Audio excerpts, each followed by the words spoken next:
Hi, Farid. I just looked at the test that you've created, and I saw that it is deployed in the tests area. So I just checked it. It works fine. It's been made available for 7 o'clock 14th. So we'll need to add some details to this. So I will explain that near the end. So I only see the test in 277. In other areas, it is empty, which is normal. It should be like this because it's really painful to create the test, and you don't want to create it for each one. So rather than that, you can copy it. So in this video, I will show you how to copy it and how to deploy it in other courses as well. So I will explain it on one test, and then we will follow the same procedures for the other tests. So as you have done, when you create the test, it sleeps here until you deploy it. So it shows that you've deployed it in the tests area. Maybe if it's a unit test, it would be better to be deployed under the course content. So up to you to decide. So also inform the students. This is the test that you've created, and we saw that it works okay. So everything is fine. Now we can export it. So basically you can export it to your computer, very easy way. So just export it. That's as simple as that. Okay, so you've got your test on your computer. What we're going to do is switch to the next unit. Here you've created the test. I mean, you've started it. So I just saw that it is not complete. Yeah, I know it's very difficult to copy the same procedure. You don't need actually. I mean, you can just delete this because we will copy it from the previous one.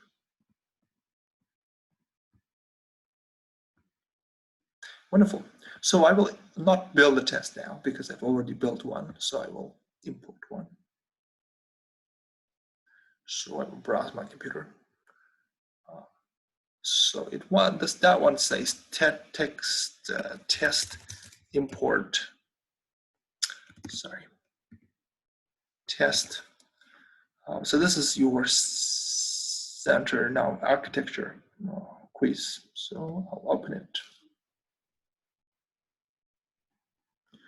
And I will submit it.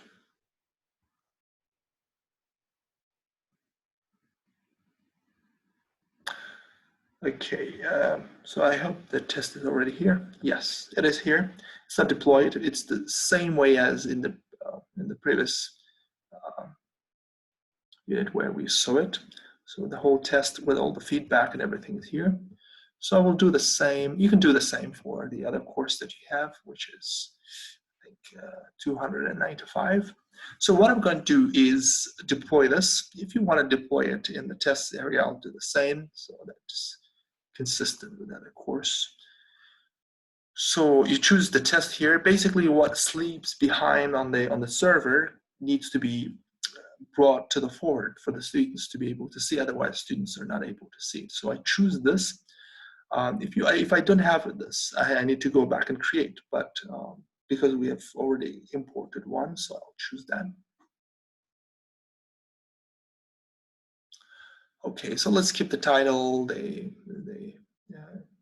description, and then show the description to the students. There is no danger in that.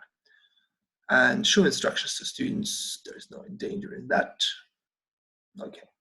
And open the test in a new window. Basically, it opens on a new tab. So why not do it? I mean, you can do it, or you can leave it. So maybe they open it on the same. So it depends on how many attempts you want to give to students. If you want to give the students more attempts, then you can click this. Forced completion means that they have to complete the test. You can set a timer. So this test needs to be completed in 20 minutes. And otherwise it will be automatically submitted. Display after. So this is really important. If your test is at different times, so you need to display after and display until, because you don't want the students to see the tests and tell the other students what they answered. So you want it to disappear.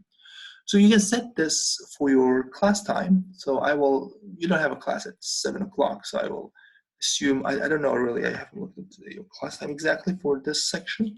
So I will just say, let's say 9 o'clock. And from 9, it will be available until let's say 9:30. So within this time, or let's say 9:50, so that it is consistent. So within this time, the students have 20 minutes to take the test. So if they do it afterwards, it will not work. So due date, you can give a due date. This is why this is important, because this gives students a notification. So you can say 9:30, it's the due time of the test. And don't do this because otherwise students will not be able to start after this time. And okay, so your feedback, your answers, when do you want it to be available to the students? So you can set a specific date. I mean, because you want to run your test for the entire class, and then say Friday, early in the morning at 10 o'clock, it will be available for you guys to see. What will be available? The score will be available. It will be available. The answers, the correct answers, the submitted answers will be available. The feedback will be available, and I will also show the incorrect answers to you. So this after this specific date. You can choose multiple options. Actually, you can say, okay, the answers will be available on this day, but feedback will be available on another day. All at once, it's what's recommended. And once we have done all this, we need to be careful that we want it the way it is. I mean, it is the way we want it. So, and submit it. Now that your test is available, it's not available now because it needs a little bit more time. So the students basically can click on it and start the test. So just the way you have done it in the previous course. Just check it one more time if you like it.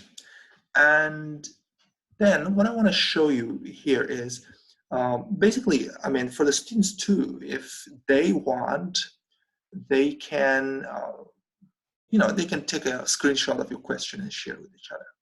So this, sorry.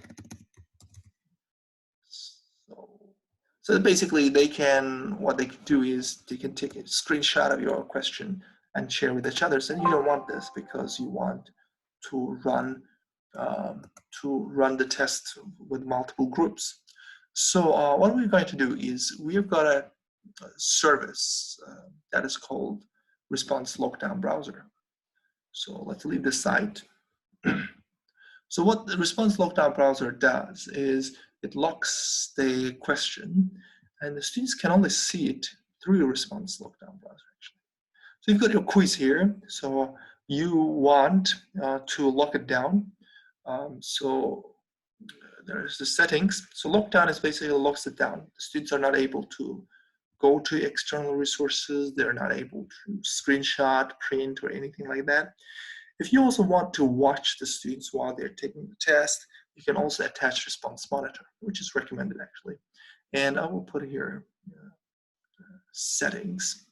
So this monitor is basically camera observation. So Response Lockdown Browser, yes, required, please. Do you also require a monitor? I will choose yes, but this is not really that important for this quiz because you just want to check if the students have done. If you want to stop continuous response monitor. If you want to stop students from cheating, yes, that would be good. Then, okay, let me explain this as well. Maybe you will need it for future. So students, what they need to do is they need to check the camera. You want to give them additional instructions. I mean, you can edit this text. So during the exam, you shouldn't access other resources. You can write your own text if you want here. So the students get this. Guidelines. Student photo is basically, let's preview it to see what it actually is. Okay, so it will not work for me. So student ID, you don't need this because you know your students. Environment check is checking around if everything is fine. And I mean, there's no additional materials, cheat sheets and stuff. And this checks the environment. You can tick it or you can ignore it. It's not very useful to you. So prevent students from starting the exam if the face cannot be detected during startup sequence. Yes, I mean, this is if the student's face is not on the camera, the students cannot start. And also, if the students start the test and then they get out of the focus of the camera, again, they cannot continue. So these are the two options recommended. Please make sure that you have them. Some advanced settings. Let's see what they have in advanced settings. Allow another application to use the microphone. No, you don't need this. This might be needed when you have, for example, English language exam, and then you want the students to speak into the camera for one of the tests, and so you don't need that. And make a webcam videos edition available for view on mobile devices. No, these advanced settings are really too advanced. So let's save it. And so this test now requires responses. So if you go back to your test in the tests area, you will see that, well, it requires this. So students, yourself too, I think, cannot access this if you don't have responses. Students already have responses. You see, you're not able to access this because you need a special program that's called Respondus to do that. I will send you in the email the Respondus link. If you want, you can test it. I mean, how it works on Respondus. It's really fun. But be aware that it will close all your applications on the computer because it's an anti-plagiarism or anti-cheating tool. Basically, it closes all the Zoom, if you're using that, or email, or any communication tools on your computer. So I will send it in the link so to download it and check, because otherwise you cannot access this test as it is being locked by lockdown browser. So this is automatically created to give the students an indication that they need their web, so they cannot enter from here. They need to close the whole setting and go to response lockdown. Let me actually find my responders. I'm just careful that it doesn't lock my computer, and I'm logged out of my screencast. So lockdown browser. So it looks something like this. And so basically you need to open it. I'm just very careful not to do that. Maybe I can do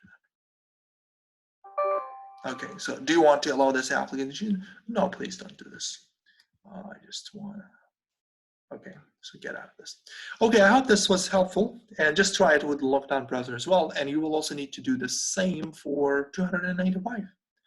Thanks very much for your attention, and bye-bye for now.